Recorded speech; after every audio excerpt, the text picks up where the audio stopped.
Dear students, हम कल कुछ डिप फार्मूला वगैरह कराए थे। उन्हीं फार्मूलों पर कुछ न्यूमेरिकल आज हम पढ़ाएंगे। जैसे एक हम न्यूमेरिकल लिए हैं, एक कार 30 किलोमीटर की दूरी औसत चाल 60 किलोमीटर प्रति घंटा से, यहाँ पर ध्यान देना, औसत चाल 60 किलोमीटर प्रति घंटा से तथा इसके आगे 30 किलोमीटर की दूरी 40 किलोमीटर प्रति घंटा से तय करती है। इस यात्रा की कुल अवधि में कार का औसत चाल ज्ञात कीजिए। ये सब क्वेश्चन काफ़ी छोटे छोटे क्वेश्चन हैं, लेकिन इम्पॉर्टेंट होते हैं सीखने के लिए। देखो क्वेश्चन क्या है, बहुत छोटे क्वेश्चन है तुम लोगों की स्टार्टिंग बेस के।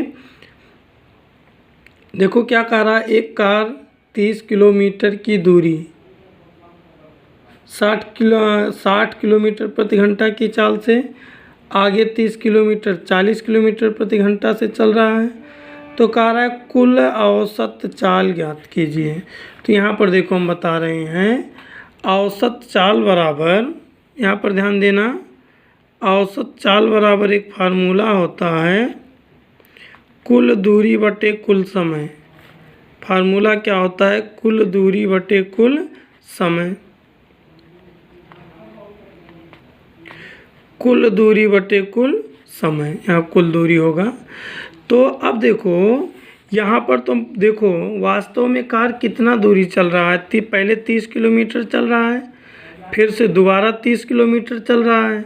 तो कुल दूरी 30 60 हो गया, लेकिन कुल समय तो मुझे नहीं मालूम है।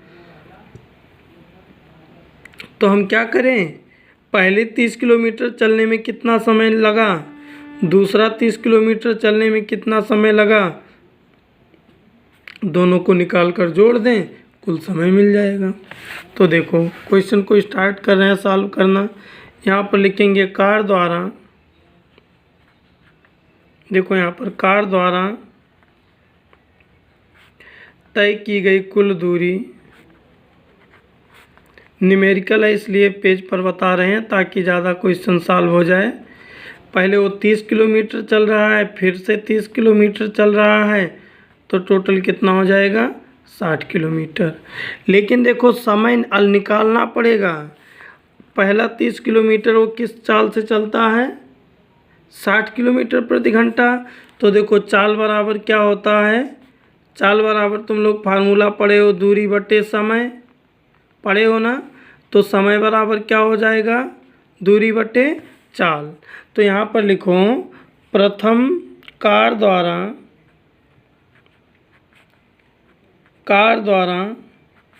प्रथम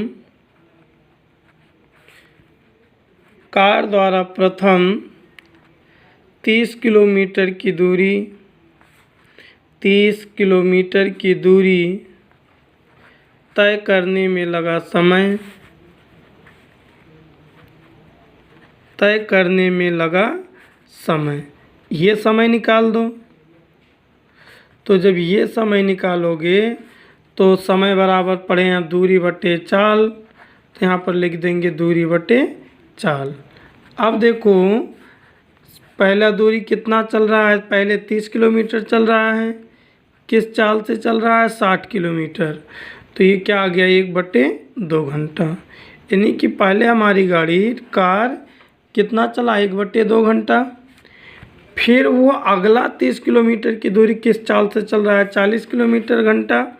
तो यहाँ लिखोगे अगले 30 किलोमीटर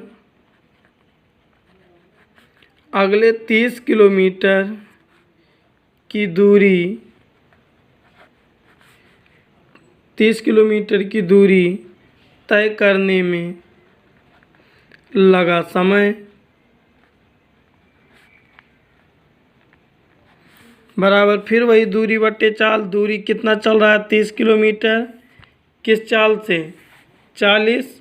तो ये हो जाएगा कितना, 3/4 घंटा। अब देखो मेरा काम कुछ होने लगा, हमको औसत चाल निकालना है। औसत चाल बराबर होता है कुल दूरी बटे कुल समय।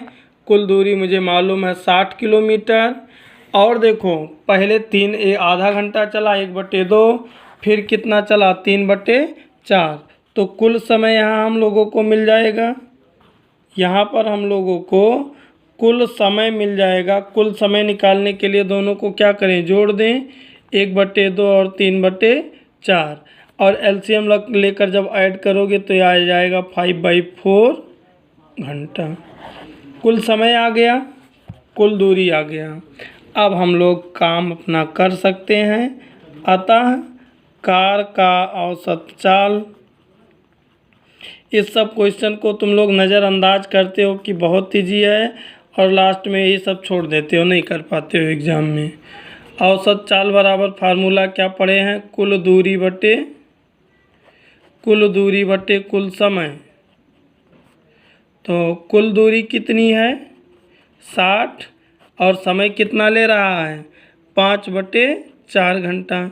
तो 4 ऊपर चला जाएगा, जब 4 ऊपर जाएगा तो कितना आ जाएगा 60 × 4/5, 5 से काट दें, 5 दूनी 10, 12 चौक 48। औसत चाल हमारे गाड़ी का कितना है 48 किलोमीटर प्रति घंटा। यहाँ पर लिखोगे कार की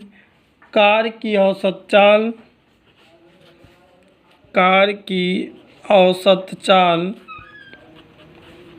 कितनी हो गई 48 किलोमीटर प्रति घंटा। यानी कि देखो मेरा क्वेश्चन था एक कार 30 किलोमीटर की दूरी 60 किलोमीटर प्रति घंटा से और अगले 30 किलोमीटर की दूरी 40 किलोमीटर प्रति घंटा से तय कर रही है, तो कार का औसत चाल क्या होगा।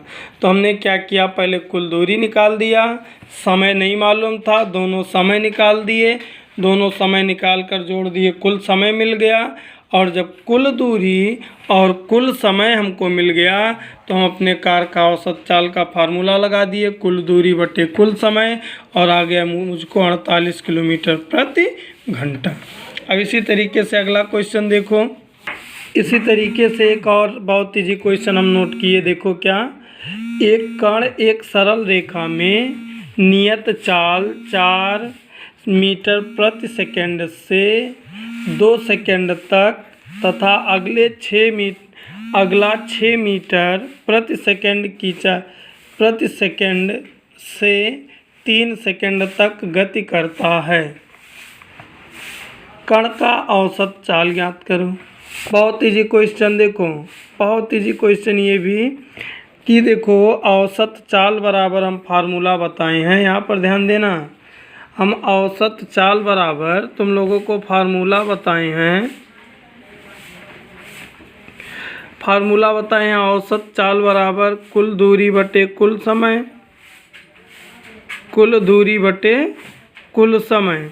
तो यहाँ पर देखो अब की बार क्वेश्चन थोड़ा सा बदल दिए हैं समझाने के लिए। अब की बार समय मालूम है, कुल समय यहाँ 2 सेकंड चल रहा है और फिर यहाँ 3 सेकंड चल रहा है। यहाँ कितना 3 सेकंड और यहाँ कितना 2 सेकंड।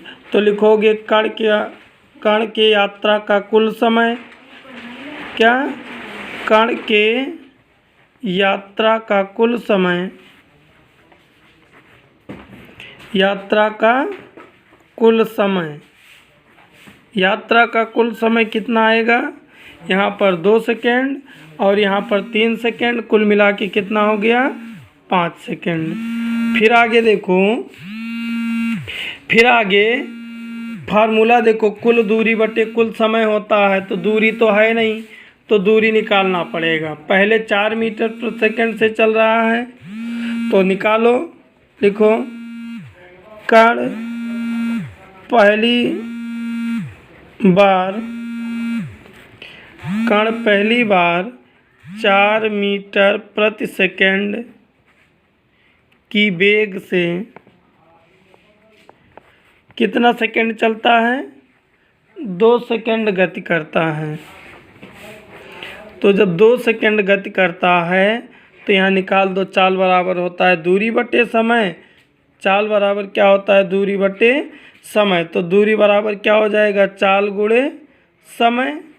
तो देखो चाल कितना है 4, समय कितना है 2, पहली बार वो कितनी दूरी चलेगा, पहली बार में वो दूरी कितनी चलेगा, 8 मीटर। इसी तरीके से डायरेक्ट लगा रहे हैं। दूसरी बार चली गई दूरी, दूसरी बार चली गई दूरी, दूसरी बार में चली गई दूरी, देखो दूसरी बार वो 6 मीटर प्रति सेकंड से चल रहा है। कितने सेकंड तक, 3 सेकंड तक। तो दूसरी बार कितना चलेगा, 18 मीटर। दूसरी बार 18 मीटर चला, पहली बार 8 मीटर चला। तो कुल दूरी कितना हो जाएगा, कुल दूरी कितना हो जाएगा, 8 मीटर और यहाँ 18 मीटर। तो 8 4 8 16, कितना हो गया कुल दूरी, 26 मीटर। अब मेरे पास औसत चाल का फार्मूला है कुल दूरी बटे कुल समय। कुल दूरी कितना आया, 26, और कुल समय कितना आया है, यहाँ पर देखो कुल समय कितना आया है, 5 सेकेंड। तो यहाँ पर हो जाएगा कितना, 26/5। सॉल्व करेंगे, 5 25, 5 दूनी 10, 5.2 मीटर प्रति सेकेंड। अब देखो ऐसे हम कुछ और क्वेश्चन करा दे रहे हैं, लेकिन तुम लोगों को प्रैक्टिस भी करना पड़ेगा। बिना प्रैक्टिस के कुछ भी नहीं होने वाला है।